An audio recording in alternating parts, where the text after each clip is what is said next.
Welcome to Metroid Prime, a game that changes the formula of 2D side-scrolling Metroidvania action to 3D FPS Metroidvania action. Wait, Ridley is back again? And Samus loses all of her abilities at the start because Ridley smacked her against a wall really hard?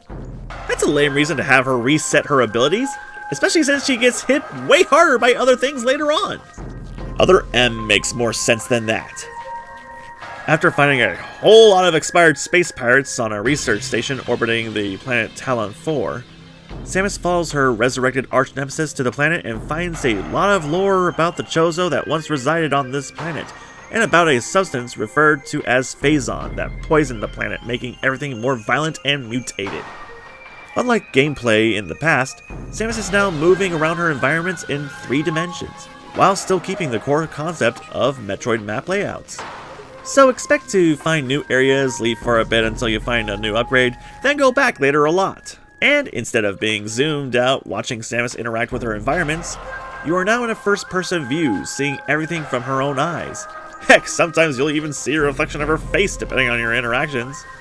Utilize your new visor abilities like scanning relics and enemies for information, see in the dark as well as invisible enemies and hidden conduits with thermal vision, find hidden paths and platforms, and ghostly enemies with X-ray vision, and view things normally with a combat visor. Depending on what version you play, you'll have different controls.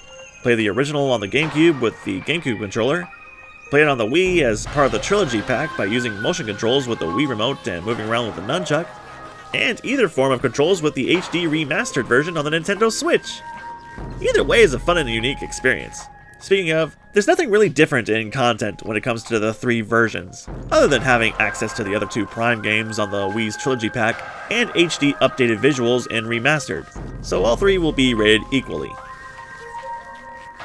This was an amazing transition from a 2D game series to a 3D sub-series. I believe all versions of this game deserve an S rating. No matter how you play it, Metroid Prime is a fun gaming experience that is different from other FPS games like Halo or Doom. You want to explore, you want to learn the hidden past of Talon 4, and you want to defeat Meta Ridley and put him back in the grave again. He'll be back. By the way, you know there are technically 6 Prime games, right?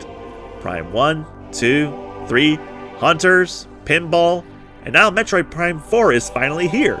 For a sub-series, it's done pretty well for itself. Oh, and I gotta point out, when you're in Morph Ball mode, you're not in first-person view anymore, and there are some times where it's kind of 2D puzzle action, so there's that!